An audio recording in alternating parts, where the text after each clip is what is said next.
Hi, it's Donna from Simple Online Solutions, and I have with me today Kim Garst, who is from Social Media Branding with Kim Garst.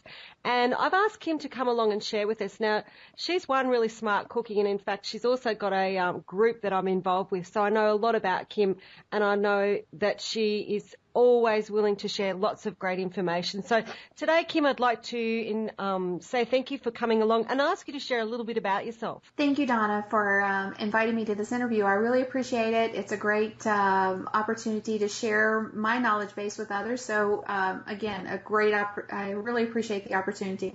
Again, I'm Kim Garst, and I've been online for almost 20 years.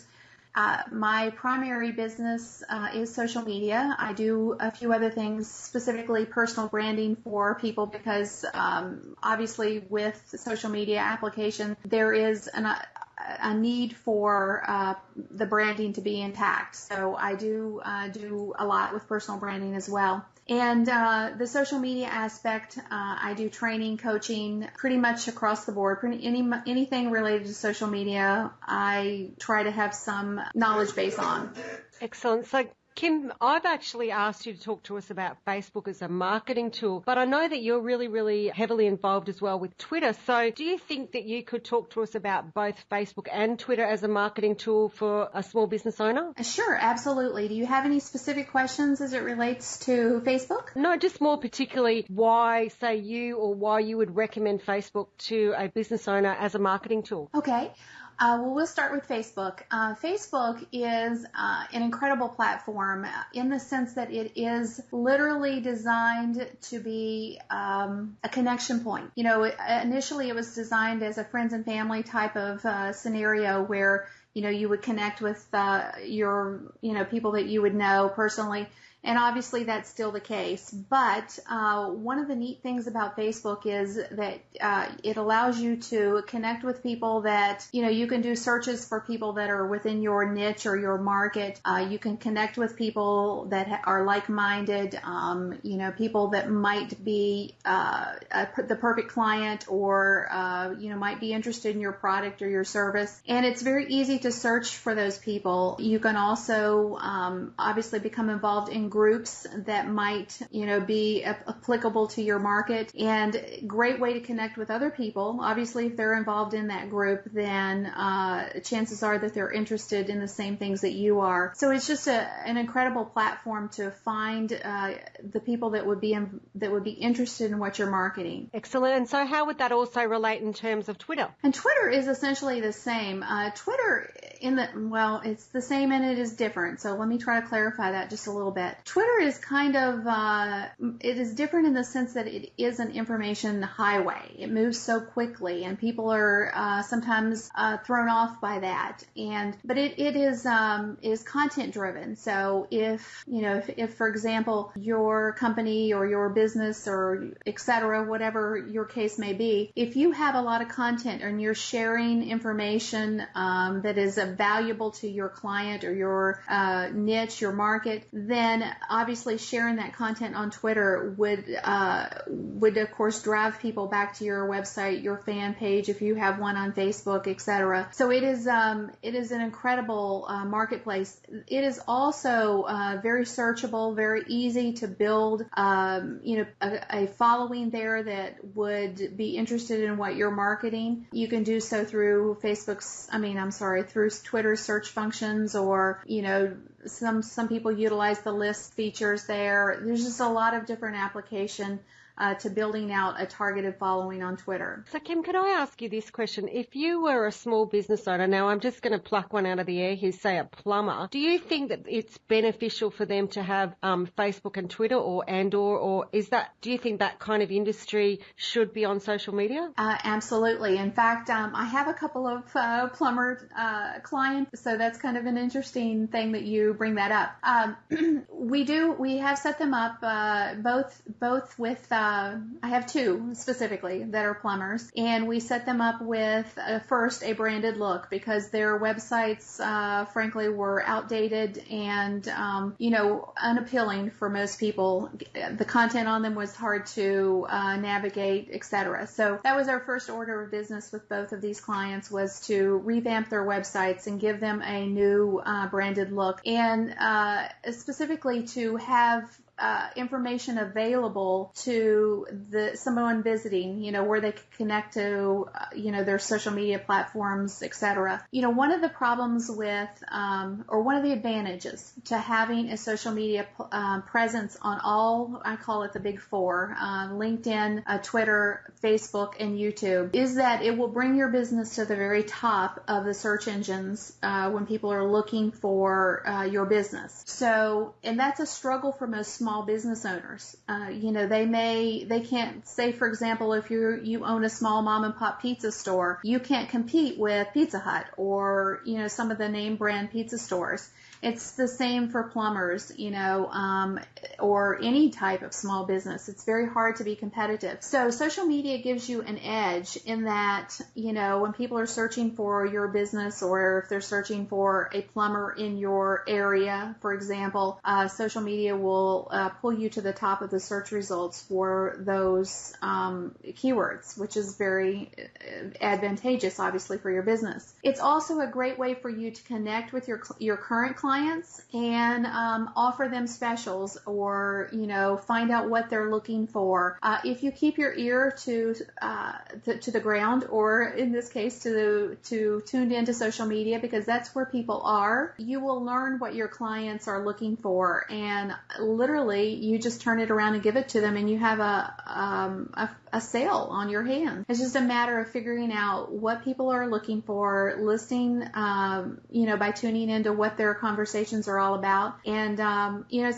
everybody says, well, in this economy, small businesses are really struggling. And yes, that is true. But the problem is most small businesses aren't where people are, and they're not listening to what people are looking for. People are actually still spending money. And you just have to figure out how you get your business in front of them, and again, give them what they're looking for, which social media gives you that edge as a small business owner. So, Kim, in terms of our plumber here, I'm on Plumbers Today, and the information they would share on Facebook, what would you recommend for them to actually share on, say, Facebook? What kind of information to put on their fan page? Well, just to give you a couple of ideas of what one of my clients in particular has done, he has used video quite a bit, and he will do like simple do-it-yourself style videos, because there are a lot of people that are very big on do-it-yourself projects. And what has happened as a result of that is that, while he's sharing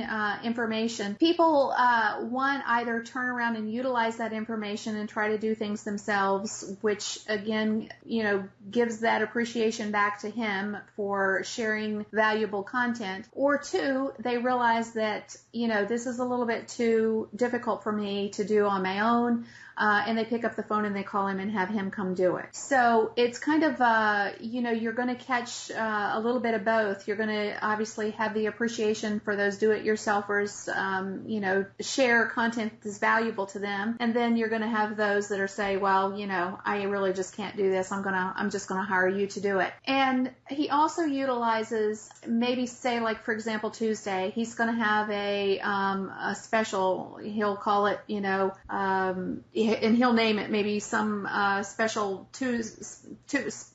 I can't even think of it.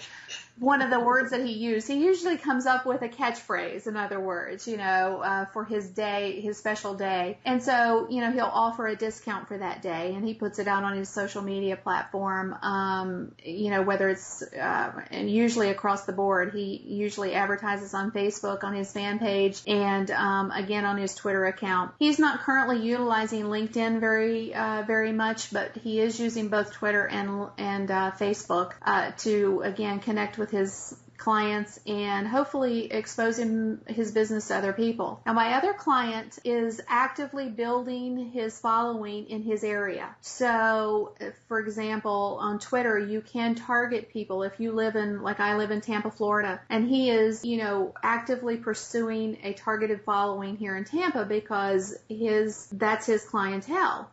People who live here, he can't service people who live in Texas, for example. So, he's connecting with people here locally, and when he does, he will shoot them a quick little Twitter message and introduce his business with a coupon. So that's another option that has worked well for him. Excellent. So I've never really thought about the plumber going out there with the videos because, for me, I could just imagine I'll just give this a little try, tinkering with my tap, and it'd be flooding. So he'd have emergency calls from me all the time.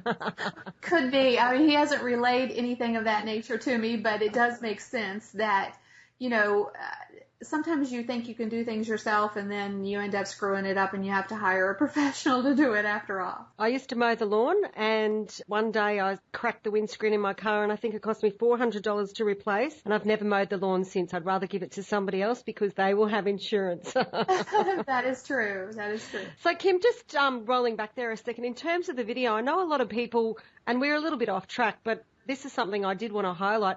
A lot of people don't realise that they can go through themselves and do, say, that video. So does your client have like a little flip video, or can you just tell me a little bit about if you had a new person you encourage them to do their videos, how easy it is? Okay, yes. Actually, it is very easy. And I think a lot of people are very intimidated about the whole video concept. But most, if you are out and about, you can literally just buy a little what they call flip cams, and they are very small handheld cameras that you literally can just take to the grocery store. Or I've seen people actually that are into health related fields. They'll take make videos within inside of a grocery store of foods that they're purchasing for a recipe, or things of that nature. Now, if your business is different, and you don't have to record something when you're out and about, you can have a very small camera built into a lot of cameras are built into laptops, etc. These days.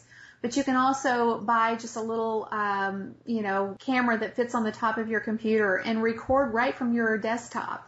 So it is a very easy process. So, Kim, I can see that video is an awesome way for people to help not only build their fan page, but obviously get content out to Twitter. So in terms of that, what other techniques would you recommend for small businesses to increase their fan base? Their fan base as it relates to Facebook or Twitter or both? Facebook. Okay. Well, my number one trick for building my Facebook fan page followers or likes, whichever the case may be, everybody refers to it differently. But my number one technique is utilizing Twitter. I use Twitter to drive traffic back to my fan page. And I do it through content. I will, share content, or I will, I use my free offer quite a bit. I have a free offer that is essentially 30 free ways to get more Facebook likes, which of course is right up the alley of, what I do. Everybody's business obviously is different. So your hook, for lack of a better way of describing it, will obviously be suited to your niche and what people within your niche would find valuable. You want to provide something of value to get people to come back to your fan page, and again, you want to provide continued value through your fan page so that people will continue to interact with you there. But that's my number one trick, really, is I do utilize my following on Twitter to, connect with people and encourage them to connect with me on Facebook. So if I was to start on Twitter, how long would it actually take for me to, say, generate interest or drive people back to either my website or my Facebook using Twitter? It could take literally, just as soon as you do it. I mean, as soon as you start utilizing Twitter and start posting your content there, again, that depends on how large your following is on Twitter and how engaged you are there. Once you start building connections there. Obviously, people are going to want to know what you're all about. They're going to check your website out. They're going to check out your fan page. And then you start, generating interest. They're going to start retweeting your content. This is key. So once you start forming those connections with people, and again, people say, for example, we'll just use me as an example. Somebody sees my 30 free ways to generate more Facebook likes, and they open it up, read it, find value in it, and they want to share it with someone else. So they retweet my content, and now that that link goes out to everybody on all of their followers. And maybe they share it on their Facebook fan page as well, or they share it on their personal profile on Facebook. So it just becomes viral. So the more value that you give for free, the more connections that you're immediately going to form. And again, that's going to lead people to eventually, hopefully, do business with you in some way. Excellent. So, Kim, just before we go, what's one tip that you'd like to share with the listeners? I think that, again, my number one, that's a toughie. I think, let me just stick with Facebook, because the number one mistake that I really see people omitting to do, perhaps, on their fan pages is that they set up a fan page or a business page, and they don't collect or have any way to collect the people that come to their fan page or connect with those people. So say, for example, you set up your fan page and, you don't really build it out. And what I mean by building it out is that you don't set up a welcome tab where people have an opportunity to join your mailing list, so that you have an opportunity to communicate with those people at a later point in time, maybe through your newsletter or, however you would normally interact with the people that join your mailing list. So that is probably the number one mistake that I see people making, is that they're not collecting, they're not providing something of value for free that will entice people to, one, like their page, and two, give them their contact information, their email, their name, etc. So, people can come to your page and they can leave your page and you have no way of knowing who they are. So therefore, there's no way to communicate with them at some later point in time. So I think that's probably my number one tip, would be to encourage people to make sure that they build out their fan page, that they do set up a welcome tab where they can, provide something of value for free and, connect with people literally, to the point that they have their contact information. Excellent. So, Kim, we've got about 25 seconds left here. I know that you're about to release a Twitter course. What date's that going to be released? And then how could people find you to get that course? It is going to be released on August the 1st, and you will be able to find that on my website, which is www.kimgarst.com. And all the details will be there. It's going to be basically my system for building my fan page, or building my following. I am over 35,000 followers on Twitter right now, and that has been done essentially in the last 6 months. So it's basically about pumping up your Twitter account. Excellent. Well, I look forward to doing the course myself. I'm going to sign on. Kim, we do need to go. We're running out of time here, so I'm going to say thank you very much for coming along today. And, of course, I look forward to connecting with you both in Facebook and Twitter. Thank you again, Donna. I appreciate you. You're more than welcome. This is Donna from Simple Online Solutions.